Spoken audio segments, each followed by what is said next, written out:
change. But we forgive you because you didn't know it. But from now on, we count per capita. From now on, we count per capita. And everyone is responsible for the capita emission. And this really shows you, we have not seen good economic and health progress anywhere in the world without destroying the climate. And this is really what has to be changed. I've been criticized of showing a too positive image of the world, but I don't think it's like this. The world is quite a messy place. This we can call Dollar Street. Everyone lives on this street here. What they earn here, what the number they live on is how much they earn per day. This family earns about $1 per day. We drive up the street here, we find a family here, which earns about $2 to $3 a day. And we drive away here, we find the first garden in the street, and they earn $10 to $50 a day. And how do they live? If we look at the bed here, we can see that they sleep on a rug on the floor. This is what poverty line is. 80% of the family income is just to cover the energy need, the food for the day. This is $2 to $5, you have a bed, and here it's a much nicer bedroom, you can see. I lectured this for IKEA, and they wanted to see the sofa immediately here. And this is the sofa, how it will emerge from there. And the interesting thing, when you go around here in the photo panorama, you see the family still sitting on the floor there. And although there is a sofa, if you watch in the kitchen, you can see that the great difference for women does not come between $1 to $10. It comes beyond here, when you really can get good working condition in the family. And if you really want to see the difference, you look at the toilet over here. This can change. This can change. These are all pictures and images from Africa, and it can become much better. We can get out of poverty. My own research has not been in IT or anything like this. I spent 20 years in interviews with African farmers, which was on the verge of famine. And this is the result of the farmers' needs researchers. The nice thing here is that you can't see who are the researchers on this picture. That's when research functions in poor societies. We must really live with the people. When you are in poverty, everything is about survival. It's about having food. And these two young farmers, they are girls now, because the parents are dead in HIV and AIDS. They discuss with the trained agronomist. This is one of the best agronomists in Malawi, Jonathan Mikombira. And he's discussing about what sort of cassava they would plant, the best converter of sunshine to food that man has found.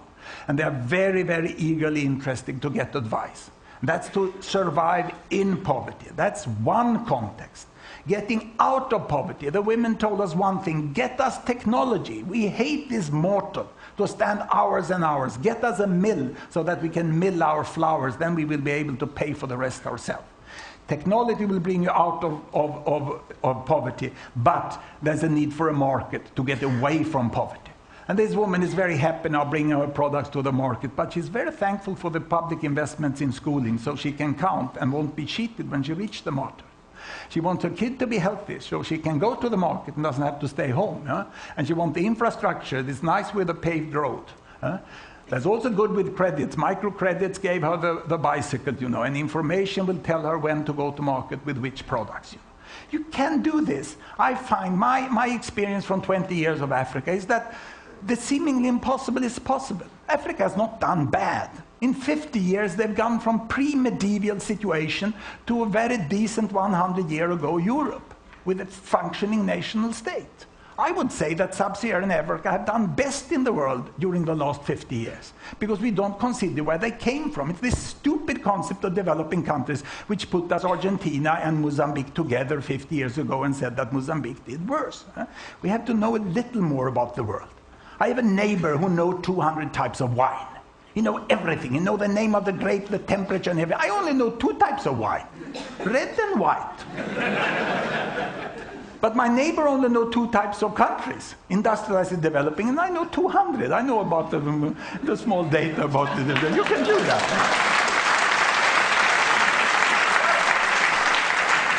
But I have to get serious. And how do you get serious? You make a PowerPoint, You make bullets. Homage to the office package, no?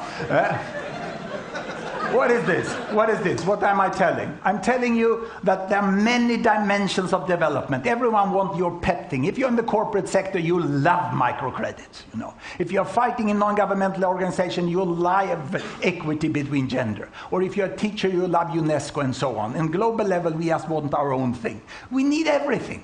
All these things are important for development, especially when you just get out of poverty and you should go towards welfare. Now, what we need to think about is what is a goal for development and what are the means for development. Let me first grade what are the most important means. Economic growth, to me, as a public health professor, is the most important thing for development because it explains 80% of survival. Governance. To have a government that functions. That's what brought California out of the misery of 1850. It was the government which made law function finally.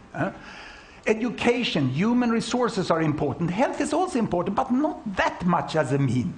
Environment is important. Human right is also important, but it just gets one cross. Now, what about goals? Where are we going toward? We're not interested in money. Money is not a goal. It's the best mean, but I give it 0 as a goal. Governance, well, it's fun to vote and a little thing, but it's not so much. You know? It's not a goal. And go to school, I mean, it's not a goal. You know? It's a mean. Health, I give 2 points. I mean, it's nice to be healthy. At my age especially, you can stand here, you're healthy. That's good. It gives 2+. Environment is very, very crucial. There's nothing for the grandkid if you don't save it. But where are the important goals? Of course, it's human rights. Human rights is the goal, but it's not that strong of a mean for achieving development. And culture.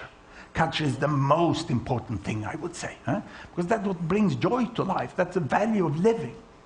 So the seemingly impossible is possible. Even African countries can achieve this. And I've shown you the chart that the seemingly impossible is possible. And remember, please remember my main message. That is this. The seemingly impossible is possible. We can have a good world. I showed you the charts. I proved it in the PowerPoint. And I think I will convince you also by culture.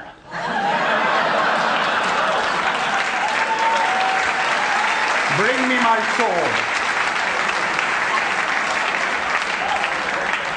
Sword swallowing is from ancient India. It's a cultural expression that for thousands of years has inspired human beings to think beyond the obvious. And I will now prove to you that the seemingly impossible is possible by taking this piece of steel, solid steel. This is the army bayonet from the Swedish army, 1850. In the last year we had war, you know? And it's all solid steel, you can hear here. Huh? And I'm going to take this blade of steel and push it down through my body of blood and flesh and prove to you that the seemingly impossible is possible. Can I request a moment of absolute silence?